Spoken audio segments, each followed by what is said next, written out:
सीताराम दोस्तों, finally paper हो गया है पूरा। और आज की ये जो वीडियो होने वाली है वो होने वाली है self given an ICL AO, जो कि मेरा 3:30 PM पे था। और मुझे लगता है कि एक ही शिफ्ट में पेपर था। अगर आपका कोई और शिफ्ट में हो तो बताना। मेरा 3:30 पे था शाम को। आज 4 तारीख है। तो एनालिसिस करते हैं इंग्लिश से।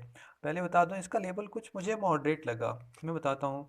RC में 7 to 8 क्वेश्चन थे। 2 क्वेश्चन उसमें वोकैब के थे, जिसमें एक में सिनोनिम पूछा था, दूसरे में एंटोनिम पूछा था। तो भाई यार, वो अगर वर्ड आपको याद हो तो कमेंट बॉक्स में ज़रूर बताना। फिर एक पैराजंबल आया था, 5 क्वेश्चन थे उसमें। स्टार्टिंग में मैंने सी कराया, बाकी में कन्फ्यूजन थी तो मैंने नहीं कराया।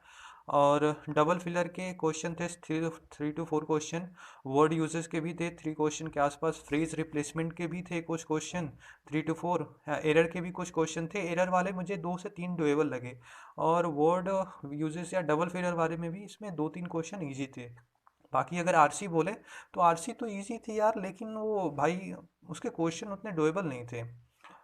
तो भाई मेरे जो इंग्लिश में टोटल अटेम्प्ट बने हैं वो बने हैं 17। या देख लूँ, हाँ। टोटल मैंने करे हैं 17 विथ एक्यूरेसी के साथ। मैंने तो 100% कोशिश की है कि मैं किसी क्वेश्चन को गलत ना करूं। और बाकी भगवान के भरोसे भाई, भगवान पे सब समर्पित। और आगे का चलते हैं। तो फर्स्ट ऐसे ही खुला था, इंग्लिश था, रीजनिंग था, देन क्वांट था। तो रीजनिंग में आते हैं। तो रीजनिंग में मिसलेनियस से शुरू करते हैं। तो ऑड वन आउट का एक क्वेश्चन था, पेयरिंग का एक क्वेश्चन था, और वर्ड फॉर्मेशन का एक क्वेश्चन था। जिसमें से मैंने ऑड वन आउट वाला तो करा है, लेकिन लास्ट में समय नहीं बचा, तो पेयरिंग और वर्ड फॉर्मेशन ये दोनों मैंने नहीं किया है। लेकिन जहाँ तक मुझे पता चला है, वर्ड फॉर्मेशन में एक वर्ड बन रहा था सॉफ्ट, ठीक है। और फिर उसके बाद बाकी 3 to 4 क्वेश्चन सिलॉक्स के थे। ब्लड रिलेशन के भी क्वेश्चन थे। ब्लड रिलेशन में थोड़ी सी कन्फ्यूज़न हुई होगी। मैं अपना आंसर बता देता हूँ जो मेरा आंसर आया था। एक में ग्रैंड डॉटर आया था, ग्रैंड डॉटर। एंड दूसरा मदर आया था। एंड तीसरे में सन इन लॉ करके मेरा एक बना था, ठीक है। ये 3 क्वेश्चन थे, 3 का आंसर, मतलब एक granddaughter, mother and son in law. आप बताना आपके आंसर मिले थे क्या। और फिर चाइनीज़ कोडिंग थी, 4 to 5 क्वेश्चन थे, इजी थे, ये भी बन गए। अब आते हैं पजल्स में। तो पजल्स में एक 6 लोगों का क्या कहते हैं, लीनियर वाला था। 6 लोग उस पे बैठे थे। उसमें एक वेरिएबल था जिसमें फ्रूट करके दिया हुआ था। मैंने जहाँ तक नोट करा है वो 1 2 3 4 5 6। तो लेफ्ट एंड पे सबसे KMJONL, ये मेरा बना था। सारे नॉर्थ फेस कर रहे थे। इधर पे लास्ट में मैंगो था, और इधर पे लास्ट में गुआवा था, ठीक है। तो ये था मेरा पूरा। ये एल है लास्ट का, ठीक है। राइट एंड पे एल था, लेफ्ट एंड पे के था। और उसके बाद बात करें तो फिर एक 8 फ्लोर था। इसमें कोई फ्लोर मेंशन नहीं था कि लाइक वो फ्लोर मेंशन होता है ना, कि जो सबसे नीचे वाला फर्स्ट, उसमें 8 फ्लोर थे। बस ऐसे ही आपको अरेंज करना था। तो मेरा जो सीक्वेंस बना था इसमें 8 फ्लोर वाला, तो मैं उसको बता देता हूँ। वो सबसे टॉप पे CAEGF H B and D, मतलब बॉटम में डी था, सबसे ऊपर सी था, CAEGF H B और डी। तो आप बताना आपका सीक्वेंस ही आया था कि नहीं। फिर एक आया था 8% का स्क्वायर बेस पजल था, जिसमें इन कॉर्नर वाले इन देख रहे थे और मिडिल वाले आउट देख रहे थे। इसका मैं नोट नहीं कर पाया। इसके बीच 4 to 5 क्वेश्चन थे, ये भी ठीक ठाक थे, बन गए थे। फिर फ्लैट एंड फ्लोर का क्वेश्चन आया था, जिसमें 4 फ्लोर थे और 2 फ्लैट था।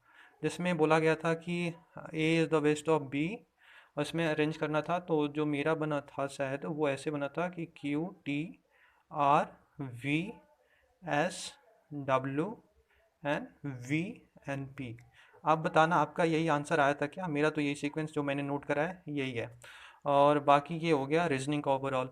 अब आते हैं क्वांट में। तो क्वांट में, हाँ, रीजनिंग में मेरे करे हैं 33, क्योंकि मैंने इसमें 2 क्वेश्चन नहीं करा है, एक पेयर वाला, एक वर्ड फॉर्मेशन वाला। लास्ट में समय नहीं बचा था। वो वर्ड फॉर्मेशन वाला जहाँ तक मुझे मिला है वो शायद सॉफ्ट बना था। आप बताना कोई और भी वर्ड बना था कि नहीं। फिर आते हैं क्वांट में। तो क्वांट में 6 क्वेश्चन क्वाड्रेटिक के थे, ईजी थे, डुएबल थे, बन गए थे। वो अप्रॉक्सीमेशन के 5 to 6 क्वेश्चन थे।